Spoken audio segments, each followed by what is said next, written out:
your excuse? It's all a journey, Lisbon. Episode ketiga di musim ketiga kita kali ini diawali penemuan mayat yang terdampar di sungai.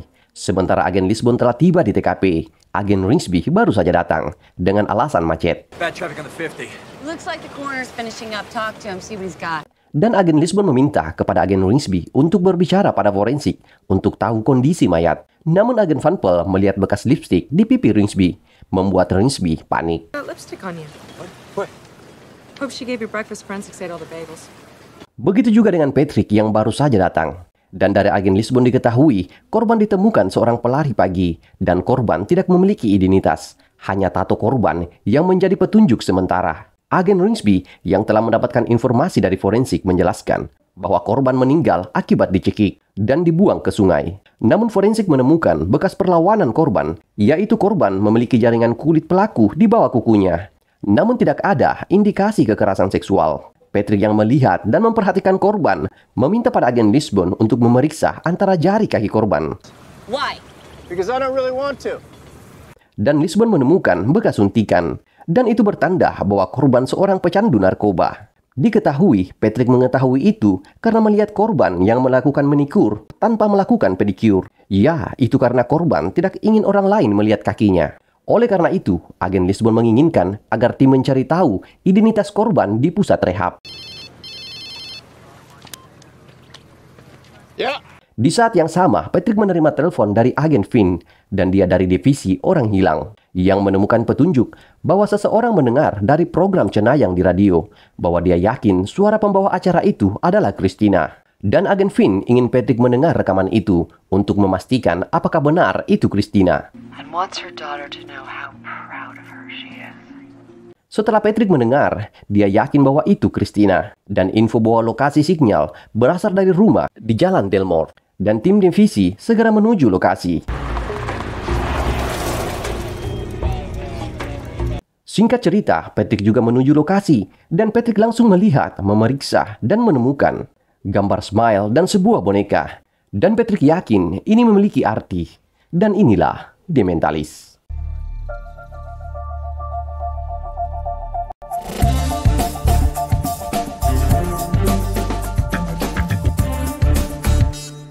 Well, DNA analysis says it's fries.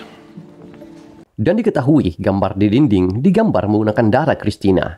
Namun rumah itu sangat bersih, tidak ada satu sidik jari pun atau zat apapun. Menurut agen Lisbon, Christina masih hidup. Karena jika telah terbunuh, Red John sudah mempertontonkan mayat Christina. Dan Lisbon ingin kasus ini berpindah pada timnya. Dan itu menimbulkan pertanyaan pada agen Finn, apakah karena ini menyangkut Red John? Because it's Red John and you're the Red John guys.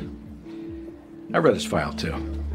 Dan agen Finn menjelaskan bahwa Christina telah hilang selama 4 bulan. Namun sejauh yang dia tahu dari kasus Red John, tidak pernah menahan korbannya lebih dari 1 minggu. Juga Red John tidak pernah menyimpan barang bukti, kecuali gambar smile. Namun kali ini ada boneka. What's your point?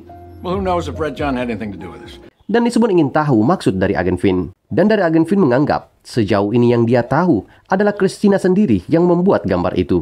Namun Lisbon ingin tahu apa alasan Christina melakukan itu. Namun dari agen Finn mengatakan, Christina mengaku dia dapat berbicara dengan arwah. Menurut agen Finn, itu sudah sama dengan orang yang sudah kehilangan akal. Dan Patrick setuju dengan pemikiran agen Finn dan menyarankan agar kasus pencarian Christina tetap pada agen Finn. Itu membuat Lisbon heran mengapa Patrick tak ingin mengambil kasus ini dan yakin bahwa Patrick memiliki rencana.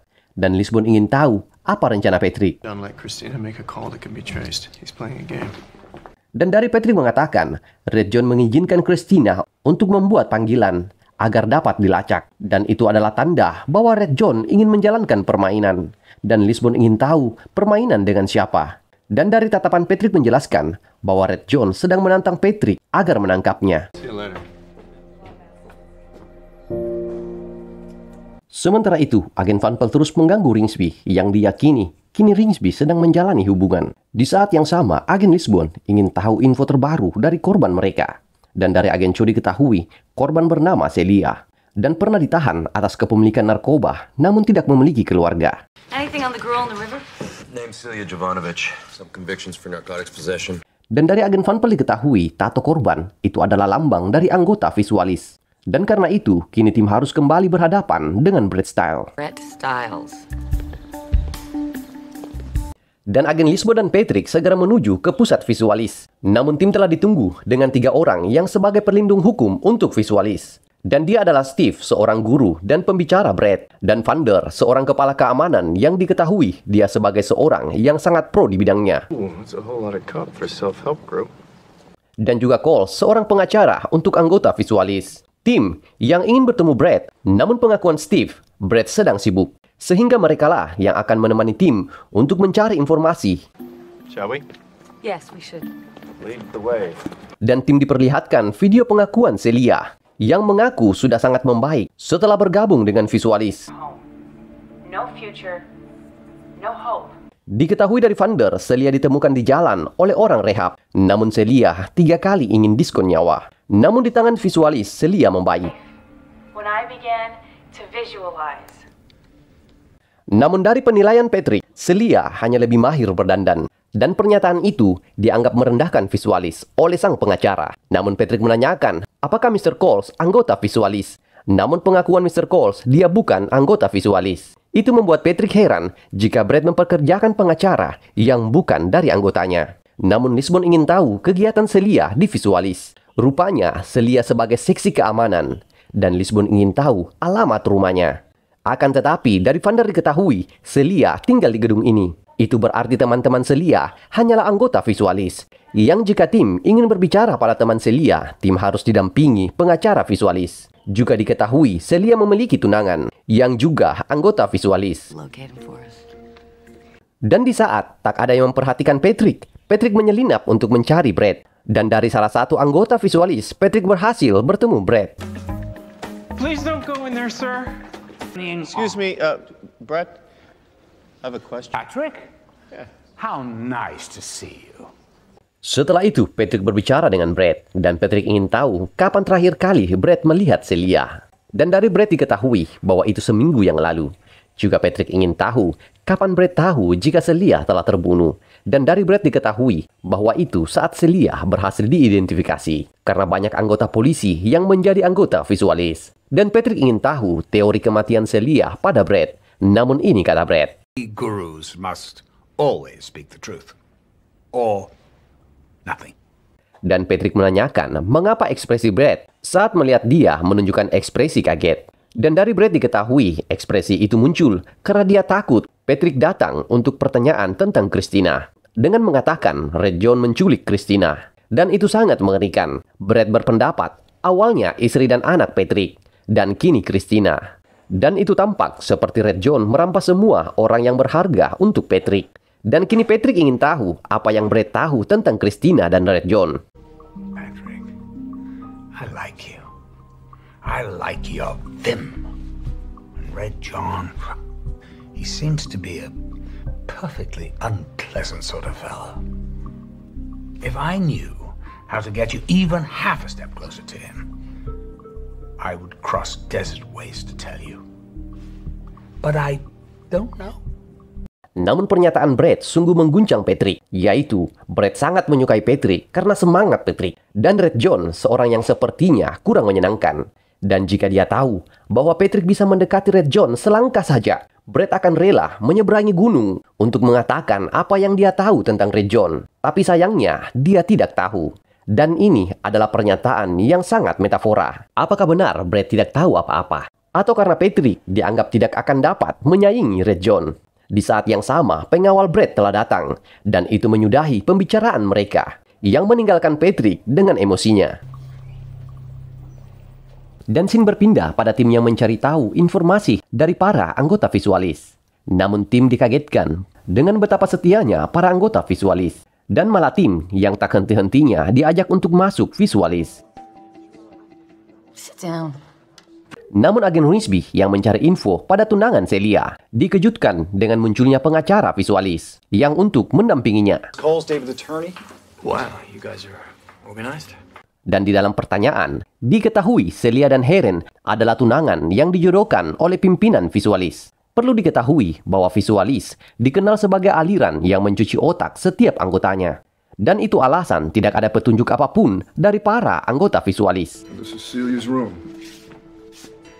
Sementara itu, Patrick yang dibawa untuk melihat kamar Celia. Dan Patrick tertarik dengan buku filosofi visualis yang berada di kamar Celia. Dan Patrick yang memeriksa melihat beberapa kata yang ditandai oleh Celia. Dan Patrick membaca hingga tertidur. Setelah itu, Patrick pergi dengan membawa buku itu.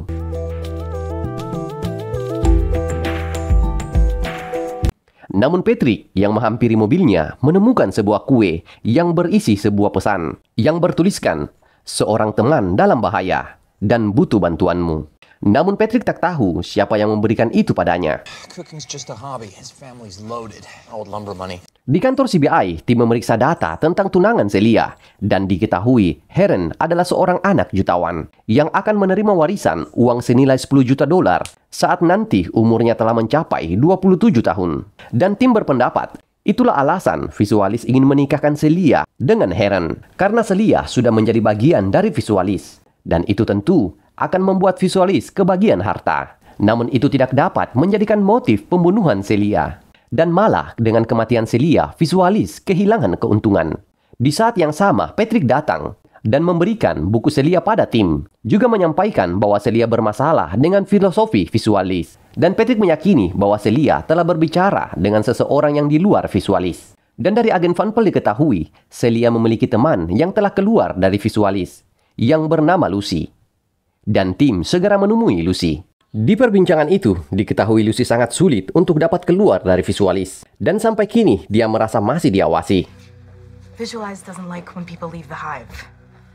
Dan pengakuan Lucy, visual meminta para anggotanya melakukan pembersihan diri dengan cara merekam setiap anggota sambil meluapkan segala kesalahannya. Dan di saat ingin keluar, rekaman itu menjadi ancaman untuk para anggota. Whoa. We know all this nasty stuff. Dan itu adalah alasan Lucy takkan berbicara tentang keburukan visualis. Namun tim hanya ingin tahu tentang Celia. She was sweet. Almost too nice, you know? Diketahui dari Lucy, Celia orang yang sangat manis. Dan dia tahu bahwa visualis itu aliran gila. Namun karena visualis membuatnya keluar dari narkoba, dia takut keluar dari visualis karena takut tersesat kembali dalam narkoba. Namun tim ingin tahu lebih dalam lagi. Akan tetapi Lucy sudah tak ingin berbicara lagi. Namun agen Van Pelt menyampaikan dengan perasaan bahwa Lucy adalah satu-satunya orang yang menjadi penjaga Celia dan satu-satunya orang yang bisa menolong Celia agar pembunuhnya tertangkap. Dan itu membuat Lucy tersentuh dan menceritakan bahwa Celia menjalani hubungan dengan salah satu petinggi visualis. Namun saat dia dijodohkan dengan Heron, itu membuat Celia merasa buruk pada Heron karena dia merasa berbohong padanya. Dan kata terakhir yang Celia katakan, dia ingin berbuat sesuatu. Dan juga Lucy mengatakan bahwa jika tim mengatakan info ini dari dia tahu dia akan mati. But he finds out I told you that. I am so dead. I lied this morning. Di perjalanan kembali, agen Van Pelt mengungkapkan bahwa dia merasa sakit karena tahu Ringsby menjalin hubungan dengan wanita lain. Namun itu bukanlah masalah, karena dia akan mengurus itu dan menanyakan apakah mereka bisa sampai di titik pertemanan. Dan itu diiyakan oleh agen Ringsby. Yeah, sure we can. Namun di saat yang sama, agen Ringsby merasa diikuti. Dan agen Van Pelt mencoba skill jokinya. Akan tetapi hampir saja dia menabrak pengemudi sepeda. Namun tiba-tiba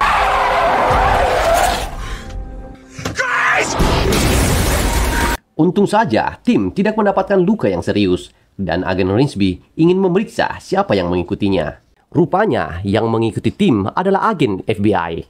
FBI, they're asking the same thing. Setelah itu semua, diketahui dia adalah agen Krang. Dan agen Lisbon ingin tahu mengapa FBI mengikuti agen CBI. Dan diketahui bahwa FBI juga menyelidiki tentang visualis dan Brad. Dan FBI mengira tim CBI adalah kaki tangan Brad. Dan itu membuat agen Lisbon ingin Krang agar memberitahu bosnya agar jika ingin menangkap penjahat, dia harus mengikuti penjahat. You related to Amos Van Pelt by any chance? The football coach at Burton? Setelah itu, rupanya Krang mengenal ayah Van Pelt yang sebagai mantan pelatihnya di klub sepak bola. Dan inilah awal pertemuan Krang dan Van Pelt. You see your dad. Tell him he's remembered. Patrick yang melihat Krang memastikan kembali penyelidikan FBI pada visualis. Dan itu diakui oleh Krang. Namun Patrick yakin bahwa FBI telah memiliki mata-mata di visualis. Dan Patrick ingin tahu siapa itu. Namun Krang tidak memberitahu Patrick. Akan tetapi penolakan Krang itu dianggap bahwa FBI memiliki mata-mata di visualis. Setelah itu, Patrick memberitahu Lisbon bahwa mereka harus kembali ke visualis. Namun Patrick pergi dengan membawa sebuah kantung. By dispelling doubt and guilt. Dan scene berpindah pada Steve yang sedang mengajar. Namun Patrick datang dan membuat letusan. Itu membuat gerakan spontan pada semua orang. We may find Sorry.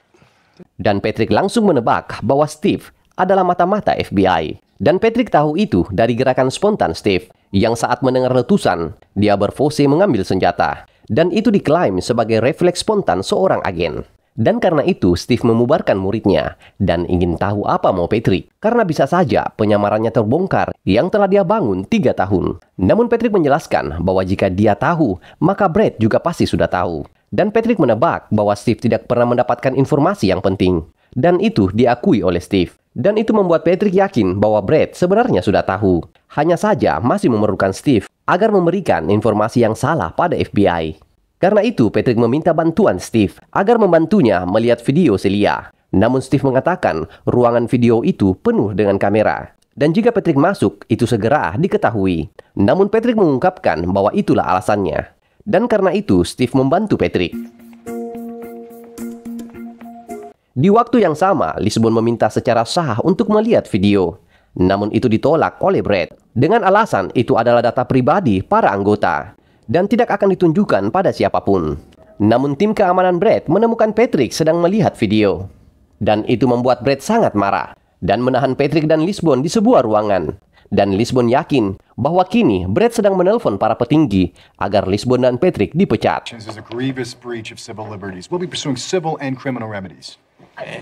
Tidak lama dari itu, Brad dan anak buahnya menemui Lisbon dan Patrick. Sambil para antek-antek Brad mengatakan bahwa karir Lisbon dan Patrick akan hancur. Namun Patrick hanya menyindir itu. Namun Brad penasaran karena dia merasa bahwa Patrick tidak berniat melihat video itu. Karena dia telah tahu bahwa hanya sekejap dia akan ketahuan. Dan ingin tahu apa yang direncanakan Patrick. Namun Patrick menjelaskan dia akan melihat video itu. Dan itu membuat Brad ingin tahu bagaimana caranya. Dan Patrick menjelaskan bahwa Brad sendiri yang akan memberikan itu. Dan Brad ingin tahu mengapa dia ingin memberikan video itu.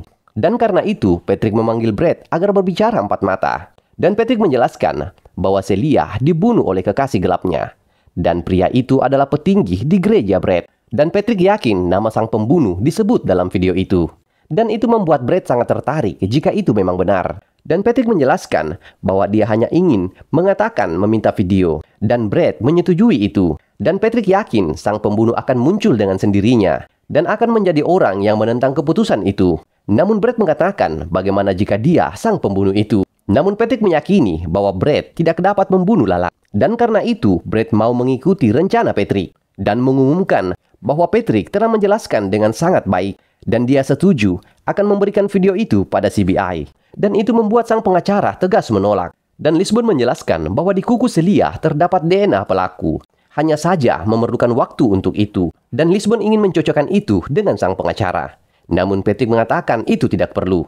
Dan Brad bertanya pada pengacaranya apakah dia membunuh gadis itu. Dan sang pengacara menjawab tidak. Namun untuk sekelas Brad akan tahu jika seseorang berbohong dan langsung menampar sang pengacara. Dan itu menjelaskan bahwa betul sang pengacara lah sang pembunuh itu. Dan kini sang pengacara diinterogasi dan karena ada bukti DNA yang menunggu, sang pengacara hanya bisa jujur dan mengakui bahwa dia dan Celia sepasang kekasih. Namun tiba-tiba dia dijodohkan kepada Heron. Dan Celia ingin mengatakan sejujurnya pada Heron apa yang terjadi. Namun jika dia melakukan itu, Brad akan marah dan sang pengacara pasti akan dipecat. Dan itu tidak diinginkan oleh sang pengacara. She couldn't lie to save my career. Dan karena itu pembunuhan pun terjadi. It happened. Namun rupanya FBI telah membuat kesepakatan dengannya untuk membongkar kejahatan visualis dan Brad dengan imbalan hukumannya hanya 3 tahun. Okay, you got it. Dan sang pengacara dibawa ke kantor FBI. Namun di saat ingin berangkat, tiba-tiba Heron datang dan menembak sang pengacara hingga tewas.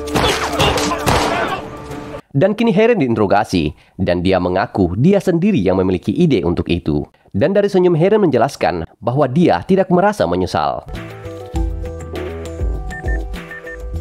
Singkat cerita, kembali pada Patrick yang mendapatkan pesan dari Brad yang ingin bertemu. Dan di pertemuan itu, Patrick menyampaikan bahwa Heron tidak menyebutkan nama Brad. Dan Brad sangat aman. Ya, Patrick yakin bahwa Brad memang tidak menyuruh Heron membunuh sang pengacara, namun hanya memberikan pilihan-pilihan pada Heron. Dan Heron memilih itu. Namun Patrick ingin tahu mengapa Brad ingin bertemu dengannya. Dan Brad mengatakan bahwa sepertinya teman Patrick yaitu Red John memiliki rencana untuknya. Dan dia datang hanya untuk memberikan pesan.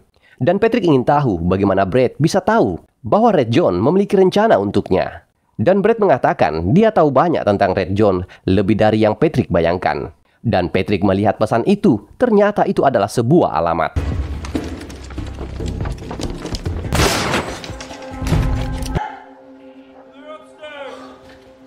Dan segera tim CBI pergi ke rumah itu.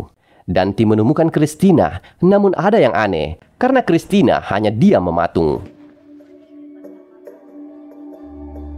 Setelah itu Christina dibawa ke kantor CBI, dan tim bertanya-tanya apa yang telah Red John lakukan pada Christina, sehingga seperti ini. Dan diketahui tim menemukan bekas suntik di tangan Christina, dan itu menjelaskan mengapa gambar Smile menggunakan darah Christina. Namun selain itu, tak ada tanda-tanda kekerasan fisik. Namun tim yang bergantian mencoba bertanya pada Christina, namun Christina tetap diam mematung tanpa ekspresi. Dan itu membuat Patrick sangat frustasi. Namun tiba-tiba Patrick teringat sesuatu dan mencari sebuah lilin dan mencobai apa yang dipikirkan oleh Patrick. Diawali Patrick menyalakan lilin dan Patrick membuat ritual panggilan arwah yang memanggil arwah Christina. Dan itu membuat Christina merespon dan berbicara pada Patrick. Dan Christina senang karena kini Patrick telah percaya bahwa roh itu ada. Namun Patrick menjelaskan bahwa Christina belum mati. Namun itu membuat Christina tersenyum dan berkata Patrick berbicara pada arwah, namun tak percaya pada arwah. Dan itu membuat Christina mengatakan Patrick sangat mustahil. Dan Patrick ingin tahu bagaimana Christina bisa mati. Namun Christina mengatakan dia tidak ingat. Dan juga Patrick ingin tahu apakah Christina melihat Red John. Namun Christina bingung apa yang Patrick bicarakan. Dan itu membuat Patrick sangat heran. Jelas Christina telah mendapatkan cuci otak yang parah. Dan itu membuat Patrick merenung.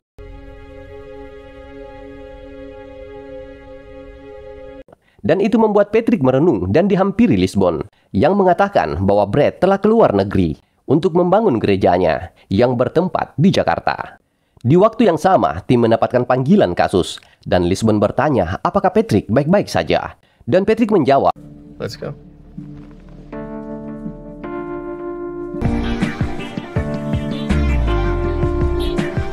Di episode ini ingin memberitahu kita bahwa Red John berada di level apa dan sampai mana koneksinya. Sampai-sampai Brad sebagai pimpinan aliran sesat pun menjadi suruhannya. Ikuti terus di channel ini dan akan kita bahas tuntas tentang serial ini sampai selesai. Sampai di sini dulu video kali ini. Oke guys, bye!